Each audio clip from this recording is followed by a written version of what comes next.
making a mess, yeah. My guest Samantha says she dipped her husband's clothes in oil, cut them up, and trashed everything. All because she thinks he's cheating. Thinks. This is such a pet peeve of mine, low-key, when somebody thinks you're doing something and in their mind it's literally happening. And then they make that actually reality. Like, it's not just something they go back and say, maybe that was just in my head. And then even if they are that type of person, and they just keep looping around the same issue, and then they're just choosing to not believe what reality really is with the shared reality that everyone's living. You know, like,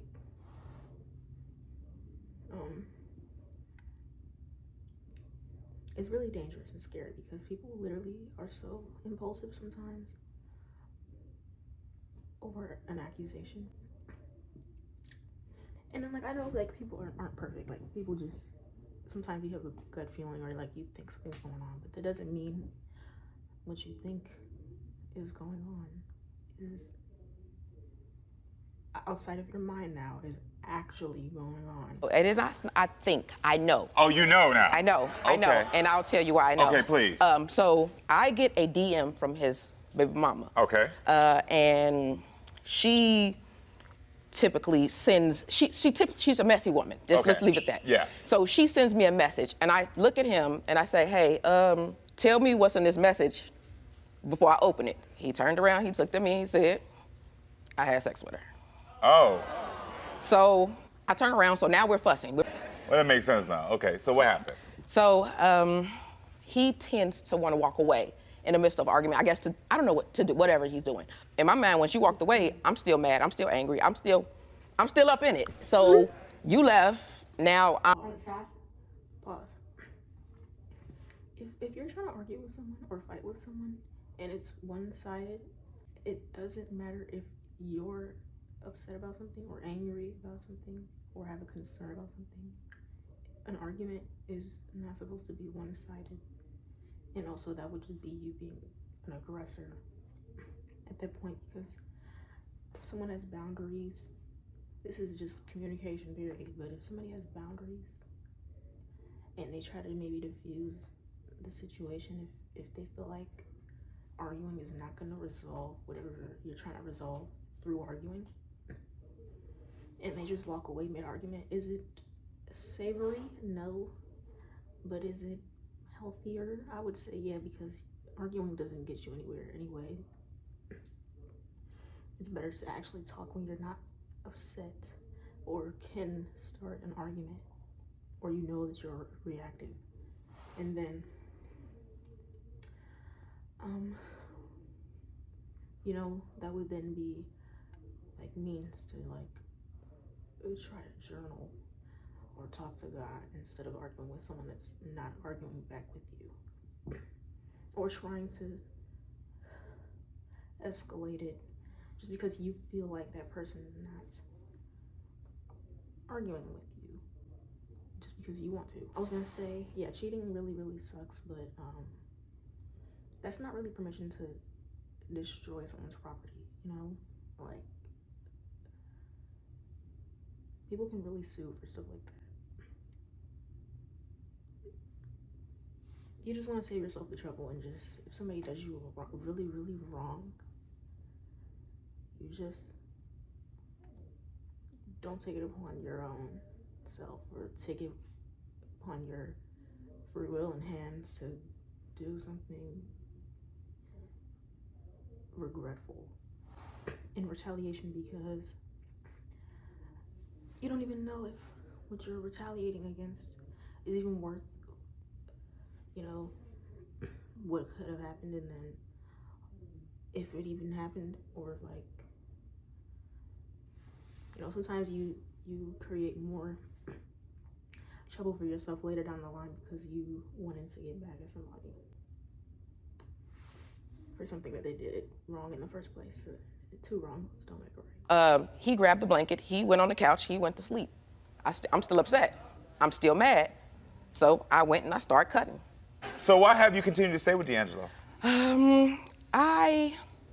We've been together for so long. So you're staying because of finances. Got it. Not even just finances. No, it's finances, girl. It's not even just finances. I just asked you why you're staying, and you said, well, I help him build this life. Because we built it together. Financial. And then you also said because I can stay at home and I can be there for my kids, which means that he's supporting you so that you can be the mom you want to be. Finances. Well, I guess so. It's okay. I'm not saying that there's not love there, but the thing is that when I talk to couples, I always have to figure out where the fear is coming from. Because if you understand where the fear is coming from, you can figure out how to make moves that are full of love and not the fear. Well, it's actually a mess of slow things. When it comes to me and my wife, she does a lot of rejecting and neglecting me. Okay. So I be needing some attention sometimes. I kind of do a lot of work, 16 hours a day. She expressed that. To come home and deal with arguments or the rest of the day. But we arguing because of the situations that you keep putting me in. I understand that, but the position you put me in by working 16 hours to take care of everybody in the house and not get nothing in return is still kind of hard. So if you're making that choice, you can't put that on her, right? Not all of it. Not all of it. Any of it. Any of it? Because it's your choice. You know, you can't. I'm gonna be honest, because I feel like by human nature, people just like to externalize things sometimes that they know is really something they could probably take at least some accountability for if they struggle with total accountability issues and things like that. But then, honestly, any situation that you're in, unless it was like absolute agony or just force, it's pretty much something you put yourself in. Like he was just saying, he chooses to be a sole provider, so then she's not putting you in that situation. You're choosing to be with her like that. And I feel like he just sees it as an excuse. Now, I do understand your desires to not feel neglected. I do believe that sometimes men aren't able to express that they want more, and they feel if they do express it, that they are shut down immediately and your needs are not always met. So I do believe that. But And then honestly, sometimes people take on more than they can actually handle because they just want to be able to be the type of person that they want to be. Sometimes sooner than they're actually prepared for, and then people are allowed to change their minds. Like if you have like a life that you built with someone and y'all had a certain, what is that called, excerpt to your life with one another, and then you realize that halfway into writing your little story or living your life, things are not going according to your original plan. It's not supposed to feel like a suggestion or like a life that you want to live with someone is guaranteed. Like people and times and things change all the time, and nothing in this life is forever or guaranteed really, except transition. Entitlement and all that is good and all, until you realize that the title is not the only part of the book. Now, should you trick somebody and completely lie about who you are and what your intentions are? No. And then also you shouldn't like change your mind so abruptly on someone without expecting some concern or disagreements and stuff like that. But nobody's forcing anybody to do anything unless they are. But you know, I notice people sometimes they don't really take accountability in that department. Like if they're in something that's uncomfortable and they're using the excuse of financial stability or like familiarity and all that, is kind of like, how much time do you think you have on earth? Like, would you really be in that situation if you knew you were gonna die tomorrow? No. so the beginning of the relationship, this other person was always in the issue. Yeah. Okay then. So can you see from her point of view why maybe there would be intimacy issues if from week 3, when we're building a foundation, you've allowed another woman, your child's mother, to be involved? Well, for 2024, she decided to remind me all the wrongdoings I had in my transgressions with my baby mama for my birthday, and proceeded to tell me happy birthday at 11:57 p.m. It was still the same day. That's the same with 3 minutes left. It was the day of your You had birth. 24 hours. It was the day of your birth. You were born that day. So Petty. That's another pet peeve too, is like when people are just petty. Like, granted, she's technically correct. Like, if you say happy birthday to someone at 11:57 p.m. on the same day of their birthday, and it's expected of you to kind of at least acknowledge them at some point prior to 11:57 p.m. It just feels like they do that on purpose. Like, they watch the clock all day, knowing it's your birthday, and feeding into the idea that telling you as late as possible would make you feel like how they probably feel, which is probably not all that great. So little things like that, when people are just like purposely petty like that, it just don't make sense. It's like we're all too grown. Why did you cheat on Samantha with your ex? My wife wasn't giving me what I asked for. But he And thought I was providing everything you asked me to provide, and I got nothing in return. If I come to you and tell you, hey, you can do this, I want to do this, or I want to do that. If I give you everything you want, why can't I have what I want? that's what you want. That's not what you need. You gotta lay your boundaries and expectations out, and then keep up with whatever life updates you have. You can rearrange those expectations and boundaries and stuff as time goes on. But don't take advantage of someone. Like, be as honest as possible when you're dealing with somebody, because people can act like they're okay with stuff they're not okay with for a long time. But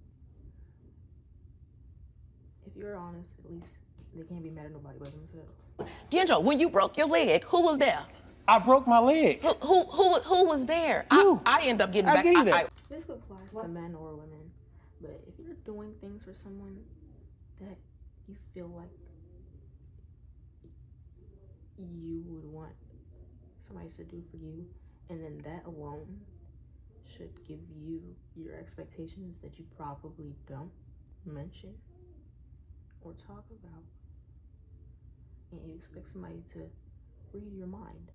It's not really a fair exchange, you know. It is good if you're doing anything for anybody that's valuable, like even if it's not tangible, like just any type of presence or anything. But the point is just, you can't assume that what you're doing for someone is enough if they're communicating to you that they feel like they're just not getting what they want, especially like in a marriage and stuff. You don't really want that to go on for so long, and you feel like y'all can't actually communicate, like it's just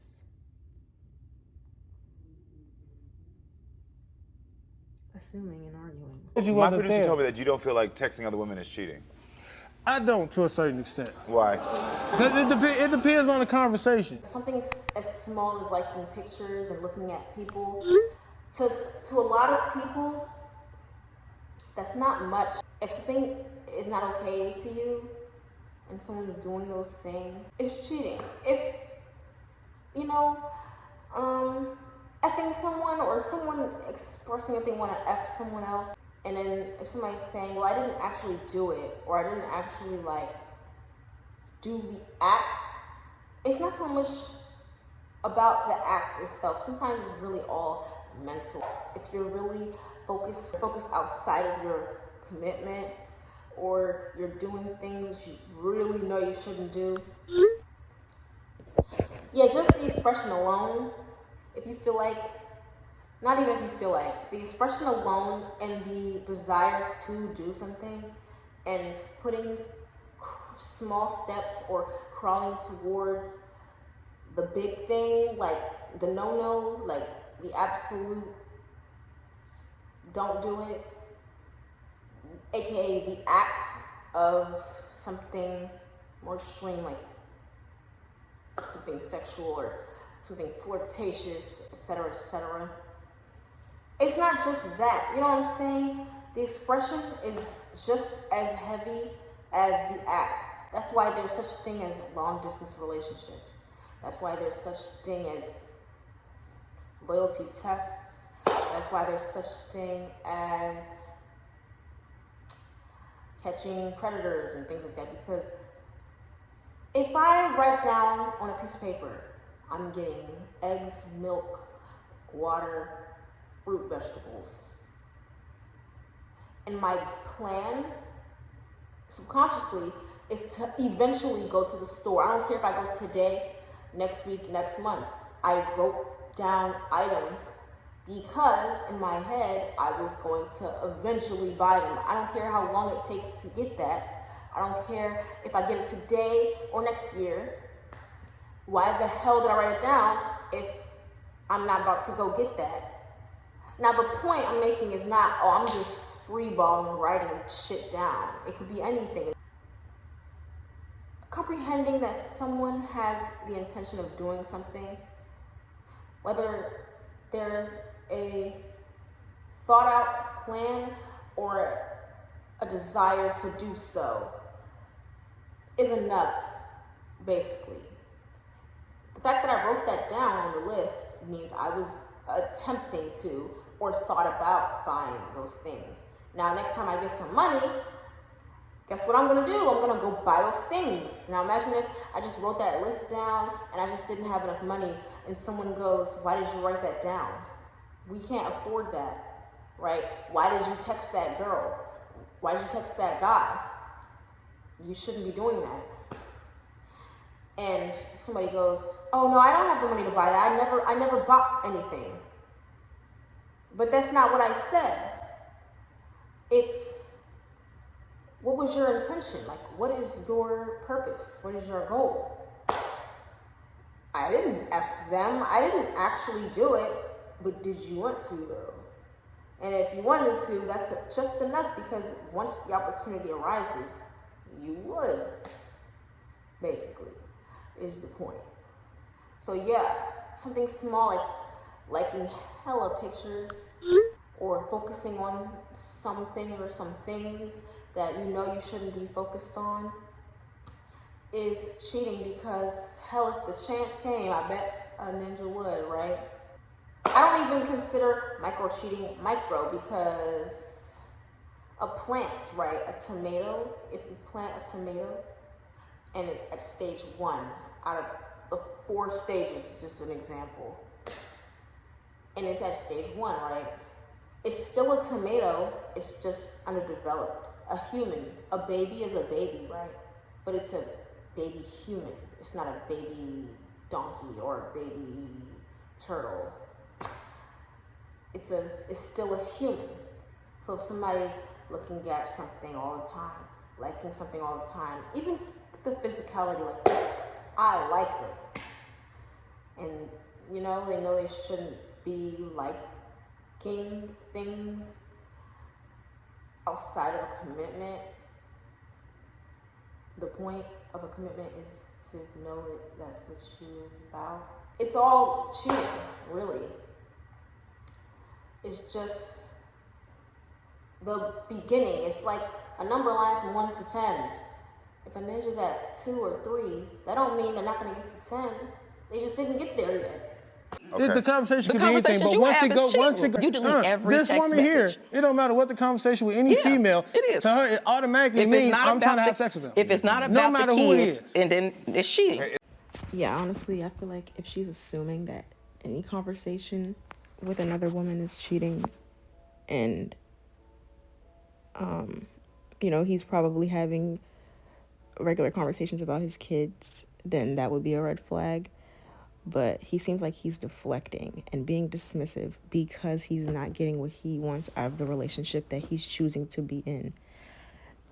You know what I'm saying? So they have to make their adjustments and changes where necessary, or just really end it, because this back and forth shit is kind of toxic and crazy, because both of them can be right in their own right, if that makes sense. So it's like, honestly, they need to just be for real about what they're getting out of the relationship and their desires moving forward. Honestly, he seems like the type that is kind of being like two-faced, but only because he feels like he's justified to do so, and she's probably also being two-faced because she has a reason to have him around. So who knows? Cheating is cheating at the end of the day, and he knows what he's doing, she knows what she's doing, so they just need to be honest. Also, I'm gonna be honest, I don't really trust the unlock the phone feature because I know that investigators can dig deeper into like deleted things and like I guess cell phone history, like the texts and calls in terms of towers and all that jazz, but I feel like people be knowing what they're doing, and that's why it's important to have trust incorporated in your relationship prior to continuing it for this damn long, because trust is the foundation, right? And so if you feel like you already have doubt and you need to go through things and see through things and look through things, people can have multiple damn devices. People can also really be really good at hiding a whole different side of them or a whole different life. You know what I'm saying? On top of that, some people are never satisfied with the answers that they do get.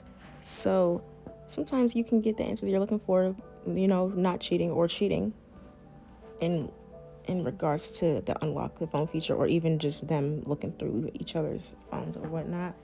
And there will always be a second or third or fourth or fifth doubt, because a lack of trust is a lack of trust, and it can go on and spiral as far as it goes because it's an internal job and also a relationship requirement.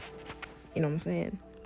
People are gonna think what they want, even if you present everything correctly to them, all the information they're asking for, all the behavior they're asking for, or everything that you feel like you should do for someone. People are gonna think how they want and move how they move. You can't control anybody or anything outside of you except, you know, yourself and your moves and your motive and et cetera, et cetera. So just be for real. The golden rule is to trust your intuition and trust your gut. Now, don't just move off of how you're thinking and what your gut feeling is telling you so aggressively or abruptly. You know, like, for example, this lady has done what she's done because of maybe a gut feeling she has. Your gut feeling is never lying to you. So even if you don't get the answers that you're looking for or the reasoning for the things that you do because of how you feel, you can still feel how you feel and move like you can still feel how you feel towards someone or about someone. And honestly, that alone is enough. You don't owe anybody an explanation.